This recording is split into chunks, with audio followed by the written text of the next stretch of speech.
Welcome to Nonprofit Share Tank. I'm Roger Hodge, and I'm going to be your host this evening. Our next nonprofit is the Marion Polk Food Share. We believe that no one should be hungry. Every person should have the food they need to work, learn, and thrive, not just today, but for their whole lives.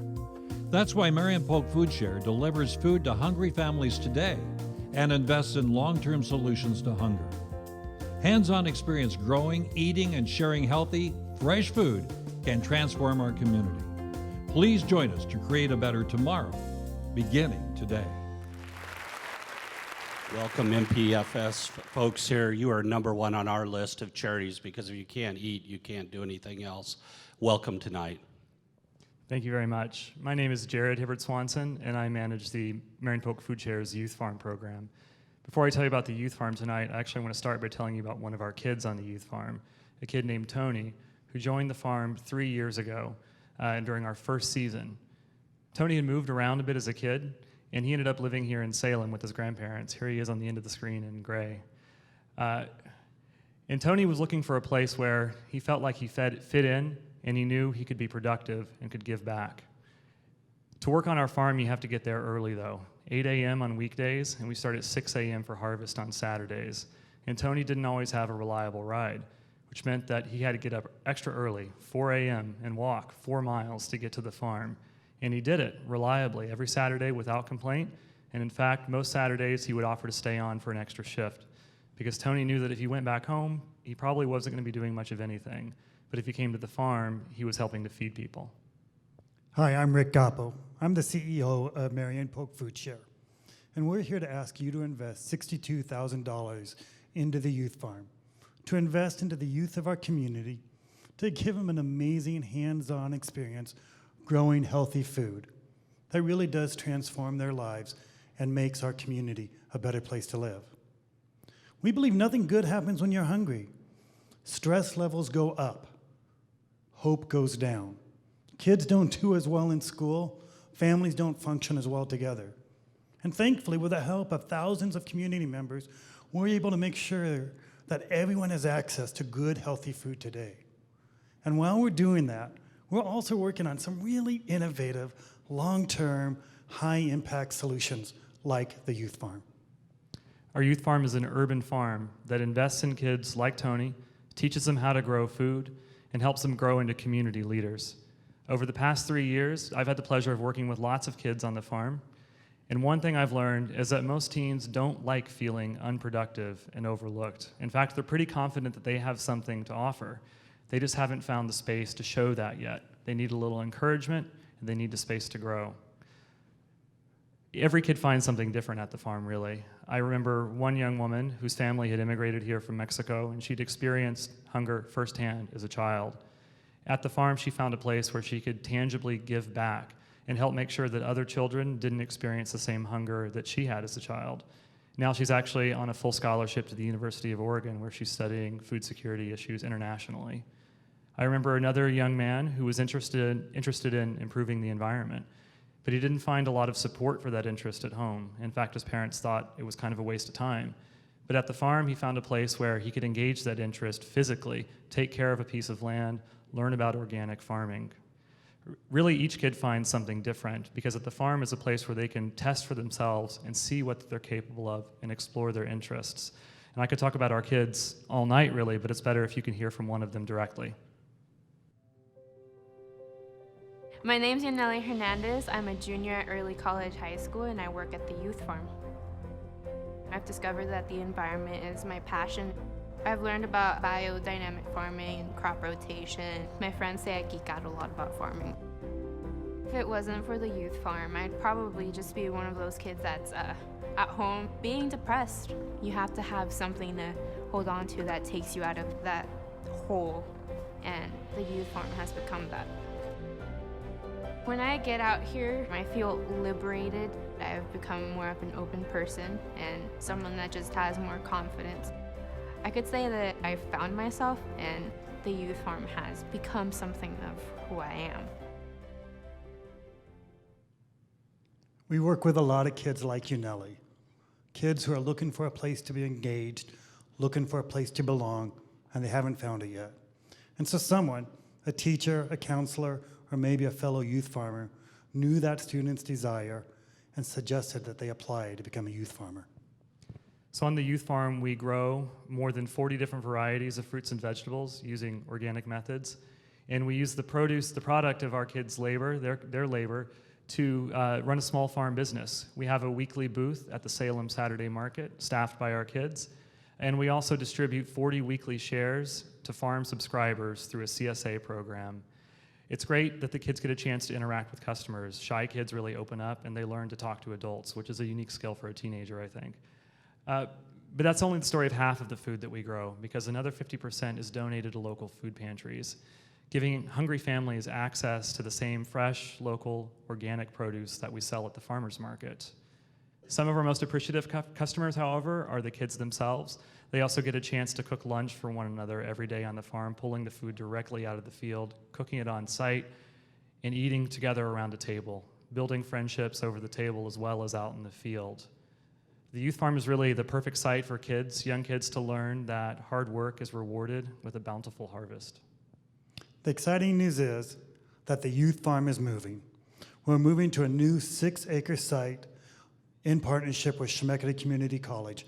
It's going to be on the campus, and with this new site and with a new partnership, we're going to grow more food, we're going to feed more hungry families, we're certainly going to engage more community volunteers, and most importantly, we're going to be able to double the amount of kids we work with each year.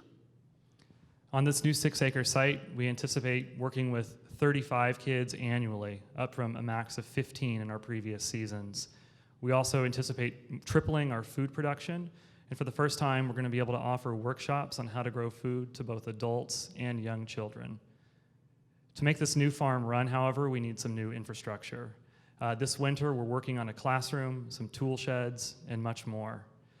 The $62,000 that we're asking for tonight will go to fund 2 critical pieces of our farm infrastructure: a greenhouse where our kids can learn to start their plants directly from seed, as well as a barn, which will include our farm kitchen and produce washing stations where we can wash and package the thousands of pounds of produce that we plan to grow every single year. Earlier, you had a chance to meet Yaneli in the video, and we'd like to bring her up on the stage in case you have a question for a youth farmer.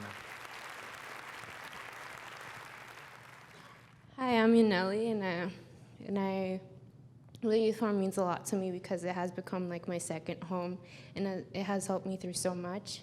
And I really do hope that each and every one of you chooses to invest in us tonight and see what you can make possible. We're here to invite you to invest into the youth farm and the kids in our community. Thank you.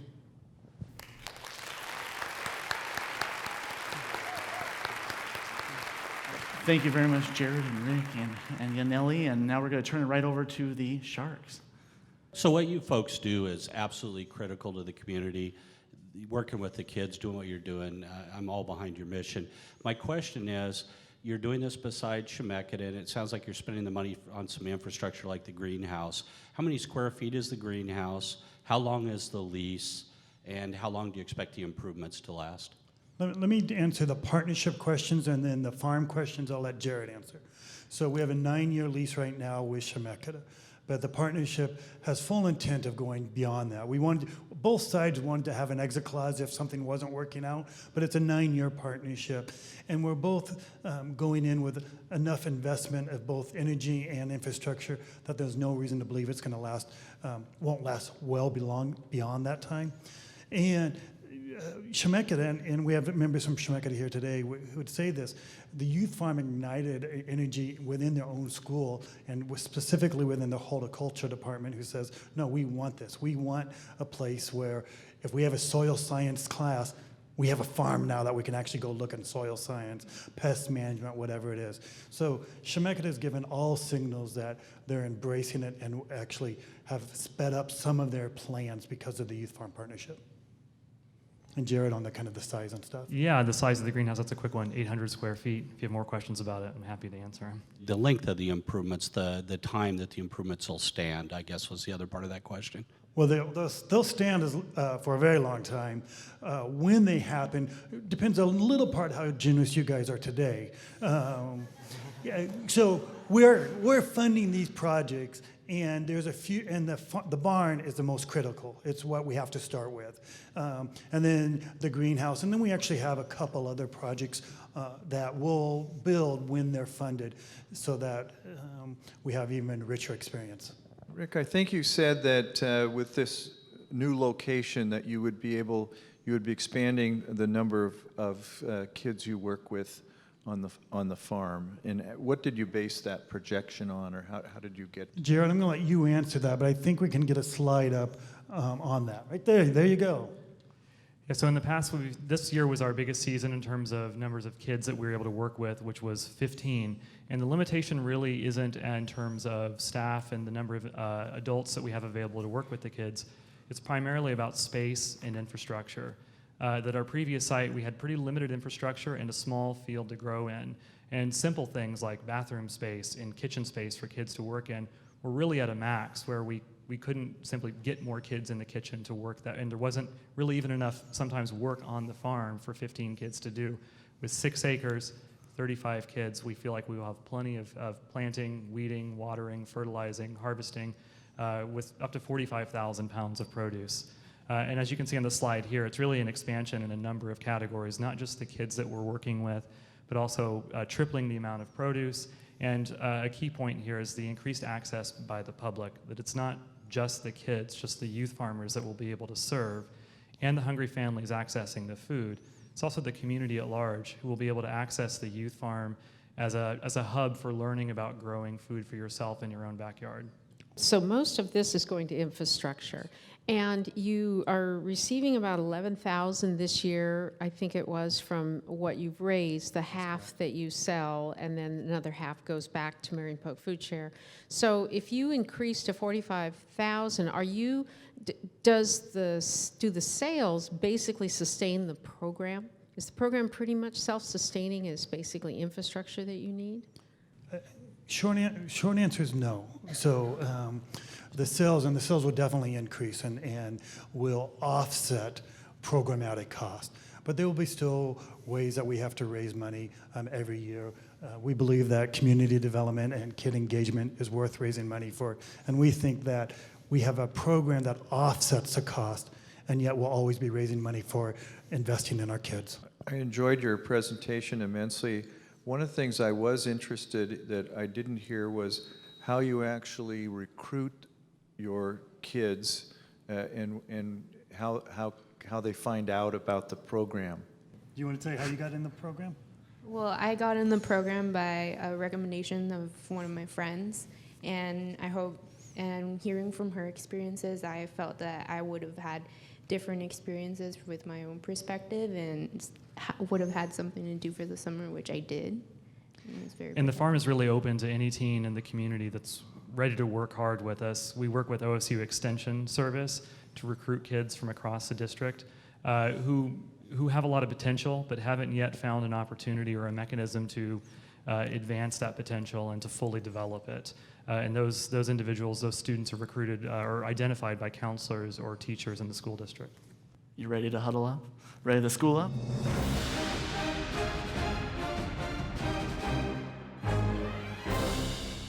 Sharks, back to you. And with that, I turn it over to you. I think we've got about $10,000 there Thank you. that were willing to contribute to the project. And in kind, if you're interested and don't know if that's of value to you, whether it be infrastructure and basis for greenhouses, raised beds, those sorts of things. Cement slabs. We've met. Wonderful. Well, thank you very, very much, Sharks. Again, thank you to the three of you, Jared, Rick, and Yaneli. Thank you for doing this. Please go to the CCI website, and you can donate there as well. Again, the donations don't stop today. Tomorrow is another day.